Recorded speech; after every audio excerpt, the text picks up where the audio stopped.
Le dernier single de Cléopatrick m'a réconcilié avec le groupe.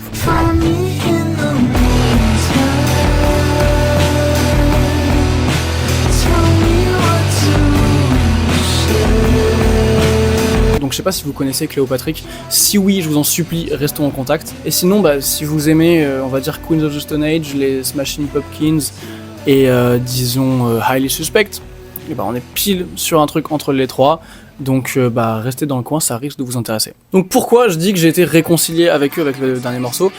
Contexte. En fait, ils ont pété avec ce morceau, Hometown.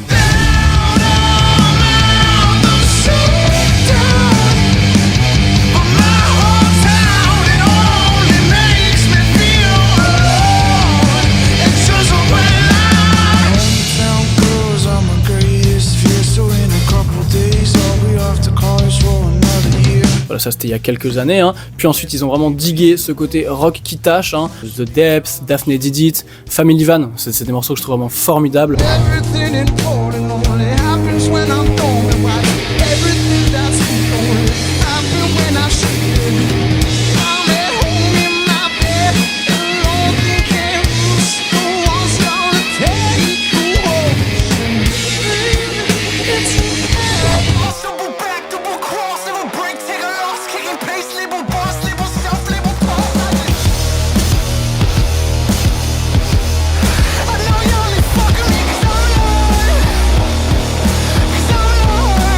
Vraiment dans ce côté un peu voilà gros riff, rock qui tâche, un peu à la Royal Blood dans un sens, mais avec un petit côté un peu torturé global, d'où le Highly Suspect que je citais.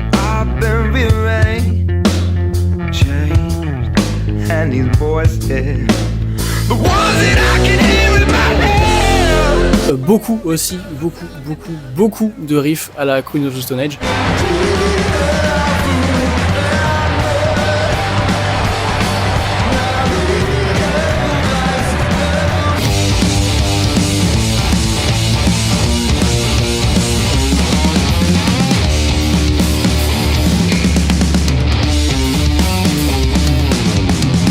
Bref, mais en continuant leur carrière, ils ont tenté des trucs. Et ça, franchement, qui jetterait la pierre à des gens pour tenter des trucs là où la plupart des artistes et des gens ne se mouillent pas trop globalement par rapport à leur créativité, etc. Là où eux, en fait, ils avaient vraiment une recette qui fonctionnait pas mal, et puis Hometown avait vraiment explosé. Mais ils ont choisi d'aller tester des trucs de prod, disons, intéressants.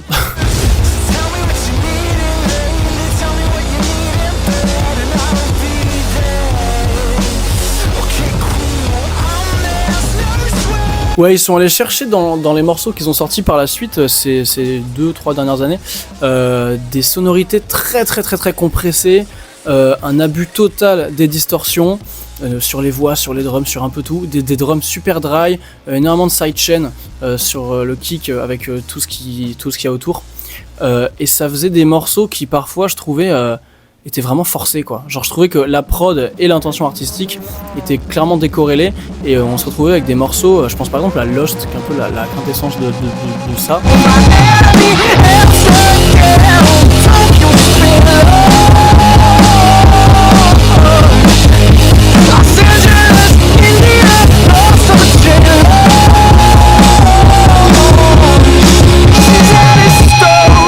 Qui avait une belle énergie, une belle intention, etc. mais avec une prod qui les saccageait un peu quoi. Et tu sens que c'était volontaire, tu vois, ce truc, on va massacrer la prod, on va tout distordre, on va tout compresser, on va tout machin, on va foutre de la disto partout. Tu sens que c'était volontaire, mais je trouvais que ça desservait, je crois que c'est le verbe, légèrement le propos, en mode je voyais pas vraiment de cohérence entre la proposition artistique de la compo et la proposition artistique de la réal de la compo, tu vois. Là où, par la suite, et notamment maintenant avec Hammer, et ça y est, je trouve que le lien est fait, en mode on sent qu'ils ont appris de toute cette façon de faire de la prod qu'ils ont essayé de développer et de creuser, à savoir un truc très lofi volontaire, donc encore une fois des distos, des compressages, des trucs comme ça partout. Mais première chose, c'est fait avec plus de subtilité, je trouve que voilà, la réal de cette production est un petit peu pris en maturité et en souplesse on va dire. Et la deuxième chose aussi, c'est que la compo à sa racine est cohérente avec ça. En mode Hammer, il y a un truc plus indie, il y a un truc plus à la Smashing Pumpkins dans les petits riffs de guitare, il y a une guitare acoustique.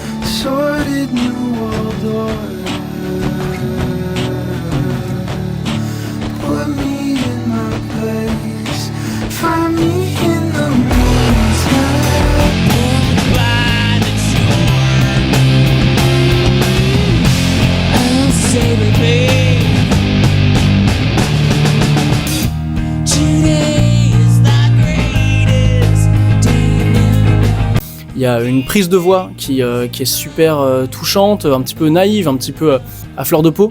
Ça rappelle des trucs de Pavement par exemple. Donc ouais, il y a ce truc un peu 90s, volontairement à fleur de peau et un peu subtil, etc. qui du coup est vraiment transcendé par une prod low-fisée. Donc je trouve qu'il y a une sorte de continuité et de bel enrobage du coup que la prod amène à la compo de base, et cette espèce de continuité et de cohérence, et elle fait trop du bien. Et je dois d'ailleurs en ce sens rappeler leur morceau Scaring Me, qui à la même manière que Hammer avait été une super réussite pour ça, je trouve, dans le sens où la compo de base était super intéressante et la réal du coup avait vraiment sublimé ça.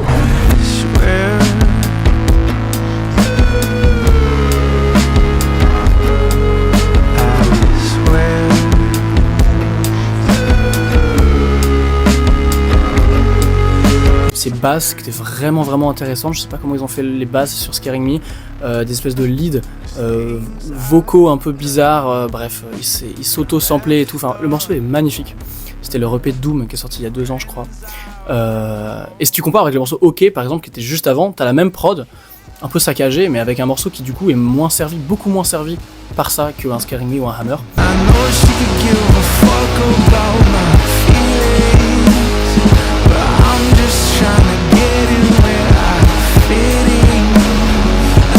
Donc voilà, je suis grave content qu'avec Hammer, ils continuent un petit peu cette sublimation de leur nouveau son, finalement, voilà. Donc bref, faut les valoriser, je trouve, Cléopatrick, de vraiment avoir tenté plein de trucs en termes de production, en termes de direction artistique, etc. Ils sont globalement dans cette énergie de cool kids slash fuckboy, un peu à la Oasis et tout, en mode leur bio à un moment c'était dernier groupe de rock sur Terre, tu vois, en mode genre on est le dernier vrai groupe de rock, etc. Ils ont ce truc un peu insolent, un peu désinvolte, et tu sens qu'en termes de prod, au moins ils y vont en mode on s'en bat les couilles, on tente un truc.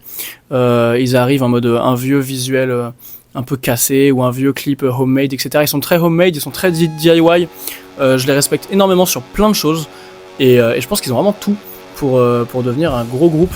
C'est vrai qu'ils ont eu un énorme départ avec Hometown qui du coup, ça c'est un peu à double tranchant parce que du coup il y a une sorte de redescente par la suite sur les morceaux d'après. Puis il y a eu aussi cette recherche de nouvelles personnalités, de nouvelles productions, etc.